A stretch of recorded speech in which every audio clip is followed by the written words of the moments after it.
Apollo's Football Weekly on Real Radio 104.1. The countdown is almost complete. The Orlando Apollos are about to launch this Saturday night at Spectrum Stadium against the Atlanta Legends. Game time is 8:30, and we are going to get you ready for the game right now. Welcome to Apollo's Football Weekly. I'm Jamie Seh, play-by-play voice of the Orlando Apollos, and with me right now is my broadcast partner, Rene Ingoglia, and we are so happy to be joined by the head ball coach himself, the head coach of the Orlando Apollos, Coach Steve Spurrier. Coach, thanks so much for being here. Oh, glad to be here with you, Jamie and Rene, and hopefully our team's ready to play a good one Saturday night, 8:30 out at Spectrum, UCF, and I know I'm looking forward to it, and I think our team certainly is also. What is your anticipation level? Oh, well, you never know what's going to happen in any game until the players actually perform. We had that practice game out at San Antonio, and some guys did pretty well. Our second team defense struggled to get San Diego off the field in the second half. We did end up ahead 31-28, but they easily could have won. And we played everybody, so it was sort of unrealistic.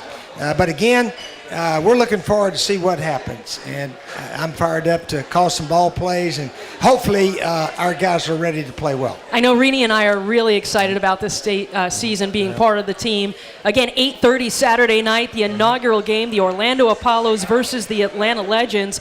Now, we are broadcasting live on tape from Topgolf in Orlando. We've got Apollos fans right here on Universal Boulevard. We will be taping next Thursday night as well, if you'd like to come out between 7 and 7:30. Coach, what has the spirit, the competitive spirit, been like among the Apollos players? Well, I think it's been similar all through the alliance.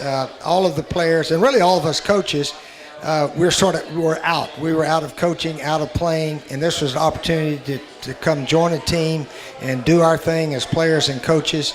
And it's like a 4 or 5 month job. So it's not like I'm signing up for 10, 11 months of recruiting and then you play. So it's like sort of like a bowl game. All right, here's your players. We're going to stay in the hotel here. We're at the Residence Inn, downtown Orlando, and the players are at the DoubleTree. So we're at the hotel, sort of like an all-star game, but we're going to play 10 games, not just one. Yeah. So, but it's a nice setup. It really is. And as we all know, Orlando, state of Florida, we love football. And right now, somebody told me you got a chance to be the only pro team to have a winning record this year.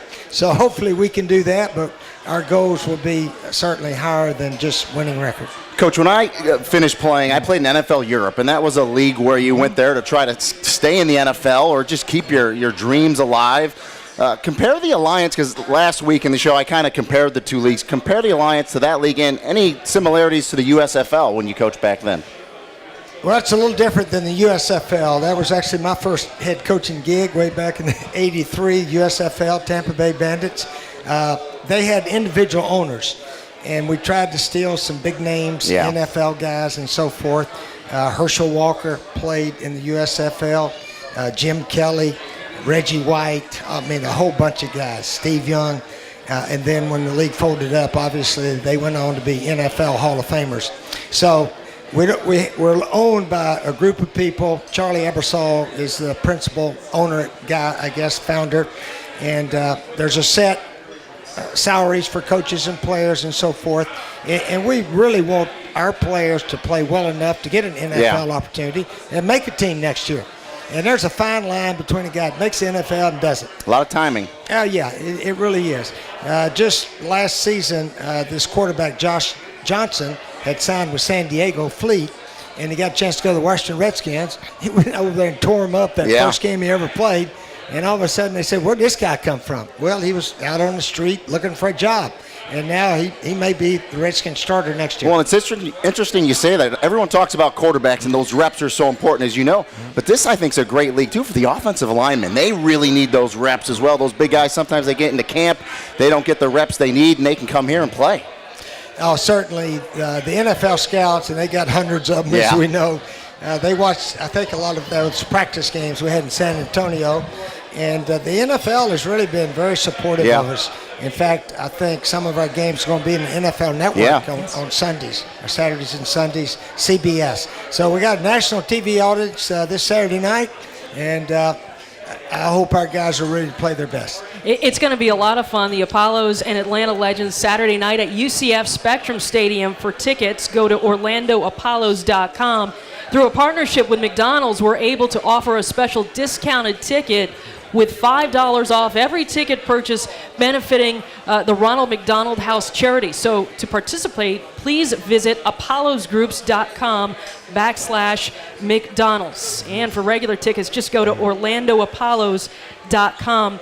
Coach, we know you know quarterbacks very well. How has Garrett Gilbert, the starter, looked in practice so far? Yeah, Garrett's done well. Until you play the real game, though, you never know how anybody's going to do. But he's done well in practice. Austin Appleby and Kevin Anderson have done well also. So we'll suit all three of them up. But Garrett certainly is going to get an opportunity to be our quarterback. And hopefully he will play very well. Hopefully we get guys open and pass protect for him. It all goes together. And we got to run the ball, too. Akeem Hunt, several will be the starter at tailback. Very fast young man, and I think our offensive line, our tight ends are crucial in the blocking also. We got to run the ball as well as throw it, and we're looking forward to that. I really think some people think the strength of our team may be the defensive line. I tell you, we've got some guys, Leon Orr, Josh Banks, Christian French, Earl Okine. Earl Okine's a 6'6" defensive end. He looks like he ought to be in the real NFL. Deal, yeah. Yeah, I know we have trouble trying to block him in practice, and hopefully he's going to have a big game. Number 59, Earl Okine at defensive end. I know, talking to guys at practice on the defense, they say, we are dogs. We're going to get after it. We're going to get after the Atlanta Legends. We have to take a time out here on Apollos Football Weekly, but we will be back right after this on Real Radio 104.1.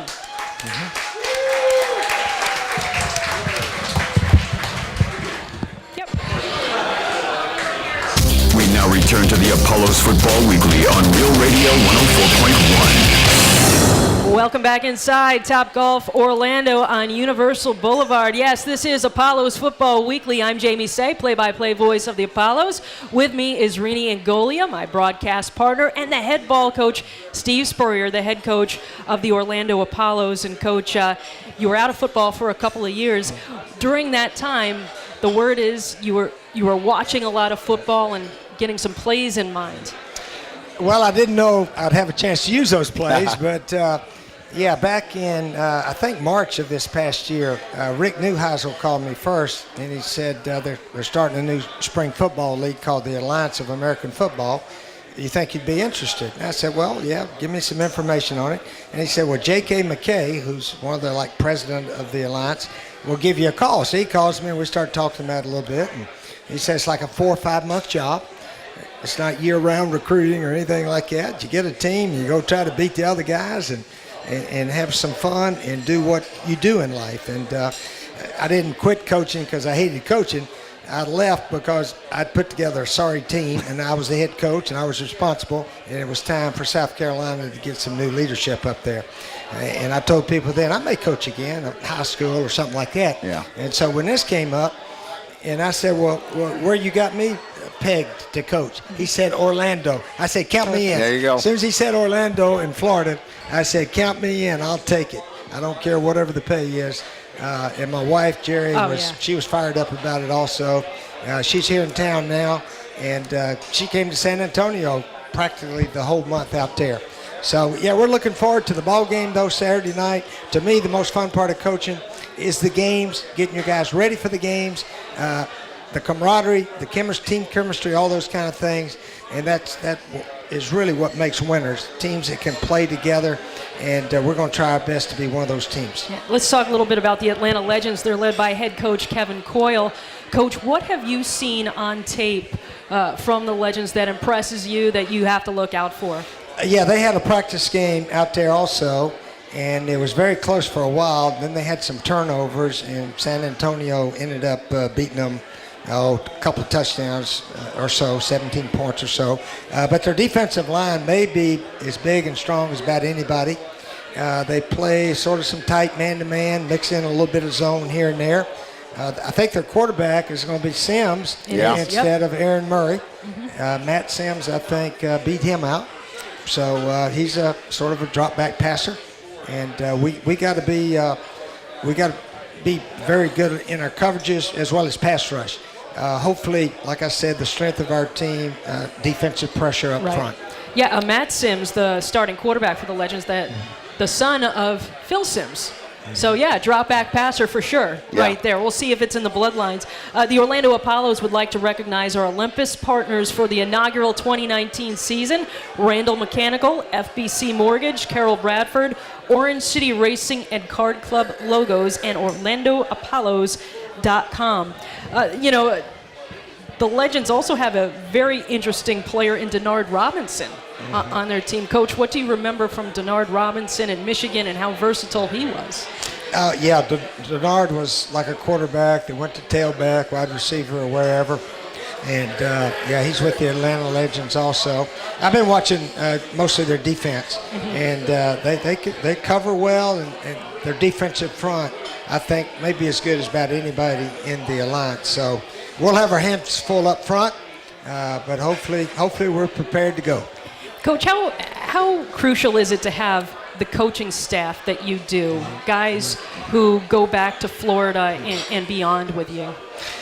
Yeah, it's interesting, Jamie. All of those guys were as fired up to coach again as I was. Bob Sanders, Jim Collins, and Jimmy Ray Stevens, all three of them were there pretty much the whole 12 years I was at Florida. And they sort of had their run. Jimmy Ray had been in college, back to high school as a head coach. Bob Sanders was in the NFL 17 years. Jim Collins had coached back at Duke for several years and so forth. And they all were available and ready to come. So, but who knows what will happen next year? I mean, if we do very well defensively, Bob Sanders could get an NFL defensive coordinator. I think he's that good of a coach.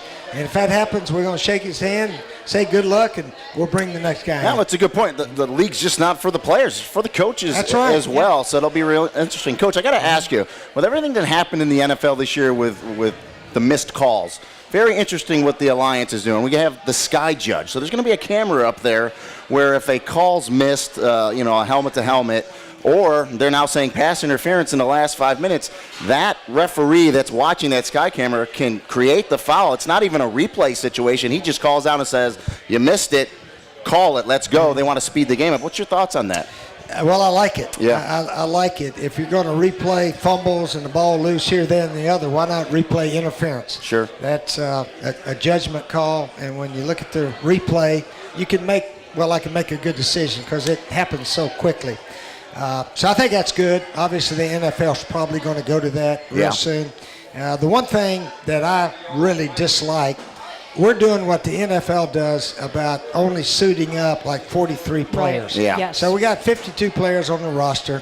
So 7 or 8 guys. Let them suit up. Yeah, they're not going to be able to suit up because that's what the NFL does. Well, bull crap. The colleges, we all suit up a minimum of 70 players. Yeah, right. And they may not play, but they're on the bench cheering their teammates on. Their parents are in the stands, their girlfriends, pals, and so forth. So I hope we change that rule. Yeah. And I'm sort of speaking out on it, and I hope Bill Polian will listen because he can change the rule for us and let at least 50 of the 52 play. That's right. I hope Bill Polian is listening to the Apollos Football Weekly right now, and he hears that, the interesting thing is there are a lot of different rules that the NFL will be looking at from the Alliance, including the kickoff, eliminating the kickoff. Coach, what do you think about that rule? Oh, I think it's a good rule. Most kickoffs are kicked in the end zone anyway nowadays, and you start on the 25-yard line. So we're just going to eliminate that. A lot of injuries have occurred on kickoffs and on the onside kick. So there's no onside kick in the last, I think, 2 minutes of the game or so. If you're behind, you can go for 4th and 12, I think, from your own 18-yard line.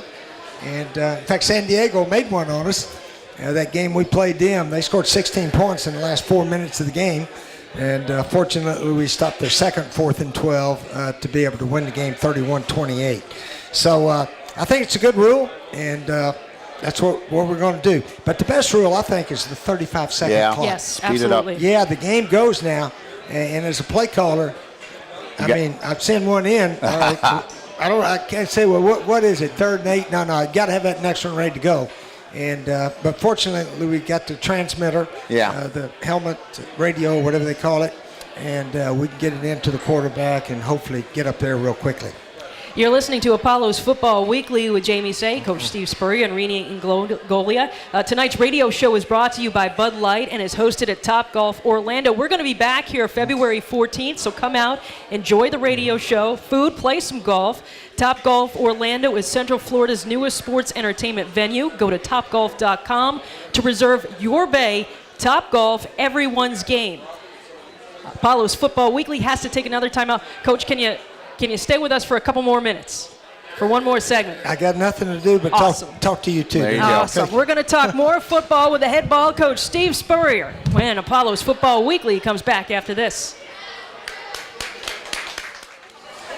We now return to the Apollo's Football Weekly on Real Radio 104.1. All right, get out to Spectrum Stadium this Saturday for the Apollos and the Atlanta Legends, the inaugural game of the Alliance of American Football. Kickoff is at 8:30. Jamie Seh here with you at Topgolf Orlando, alongside my broadcast partner, Rene Ingoglia, and the head ball coach, Steve Spurrier. We are counting down to the season opener of the Orlando Apollos versus the Atlanta Legends.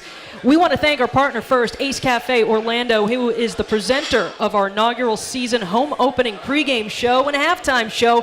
So get to the opener this Saturday, February 9th, and see the pride of Bethune-Cookman, the Marching Wildcats, marching band. I've seen them before.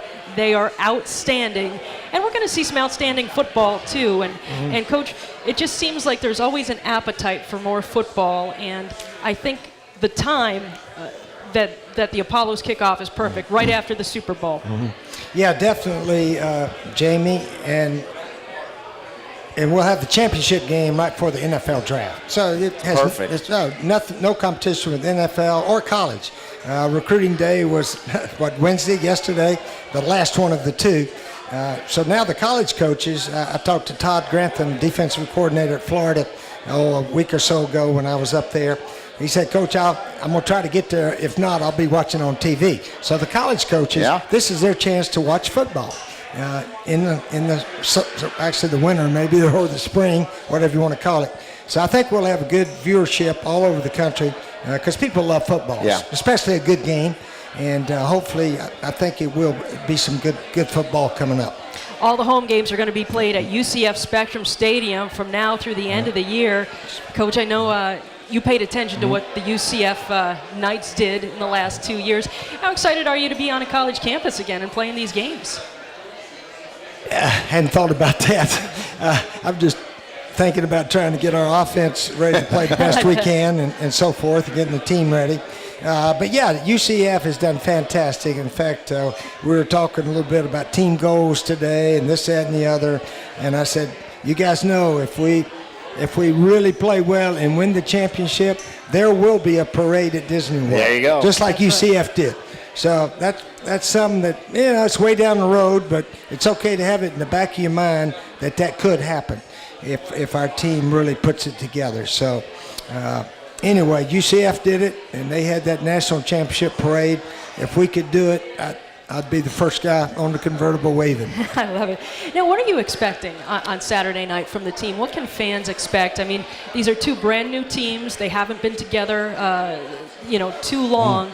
What kind of football do you expect, and what do you think it'll take to win this game? Well, Jamie, it's hard to know what to expect. It really is. I think we can, pass block a little bit. I think maybe we can get some guys open, and our quarterback can hit them. And now, can the other team do that? We don't know. So I don't really know what to expect. I have confidence our guys will play well, but until we go do it, it's just sort of up in the air right now. And I think the Atlanta team will tell you the same thing. That's right. Coach, what do you want to do, though, if you had your way in terms of tempo offense? How quick do you want to go? What's your perfect, if you could all go the way you want? Or is it just one of those things where the game will dictate the way you call it and the tempo that you'll go and how quick? Well, with the 35-second clock, you're going to have to go quick anyway. You get up there, but some of our plays, are a little bit wordy, not all of them. So we'll have a semi-huddle. Yeah. You don't huddle 5 yards back and clap anymore. You Yeah. sort of stand behind the ball about 3 yards and tell the guys what to do, and let's get up there and go. That seems to be most of the huddles nowadays. So that's probably what we'll do most of the game. But if we have to no huddle and go, certainly we're prepared for that, and I'm sure they are too. But again, it all comes down a little bit to blocking and tackling and throwing and catching and all those kind of things. Coach, this is your 32nd year as a head coach. Is that right? I haven't counted, but I know that's close. I think how blessed do you feel that you've been around and in the game and such an important part of this game for so long? Well, I've been blessed. You're right, Jamie, and fortunate with good health and good players, good teams, and all that. And there was a sports writer out there watching practice today, guy Martin Finley from the St. Pete Times. He covered me with the Tampa Bay Bandits. So he said, "Do you remember your first game as a head coach?" I said, "Of course I do. We beat the Boston Breakers 21-17, and we had to we hit a streak route to Willie Gillespie for the 21st points and so forth, and we had to run out the clock to win the game, and we went for 4th and 1 at midfield with the lead, and everybody thought that was a risky thing. Actually, the other team lined up offside, so they never even measured, and we won that game. But, I'll have the same jitters as first game I ever had as a head coach. I think you have to have jitters. I think it has to be, you have to be excited, you have to be motivated and everything like that. Same thing. Coach, when did you know that football was going to be your life? I mean... when I didn't have a job after... Now, Jamie, 10 years in the NFL, I was backup quarterback, about 8 of them, just sort of hung around. My ambition was not the greatest in the world, and then finally I got cut by actually 3 teams in 1 year, and I had to get a job. And I said, "Oh gosh, I have to get a job. I can't play golf in the off season." And I said, "You know what? Coaching might be fun. You'll be on a team, and maybe I could be good at it. I've been around some good coaches and some sorry coaches too. So you learn from both of them. You learn what not to do, and maybe I'll do this. And then started reading books on motivation and coaching and this, that, and the other, and just got very fortunate that Doug Dickey, Pepper Rogers, and then Coach Red Wilson at Duke University hired me when I had no job. There's so many good guys out there that would be outstanding coaches, never get a chance. You just don't get a chance, and I was blessed to get a chance by those guys, and then get a chance at Florida when they had a bunch of outstanding players way back in '90. So it was easy to start winning and winning big there. Well, Coach, I can speak for Rene. We're 2 people who have lived in Orlando for a long time. We're so excited to have you here.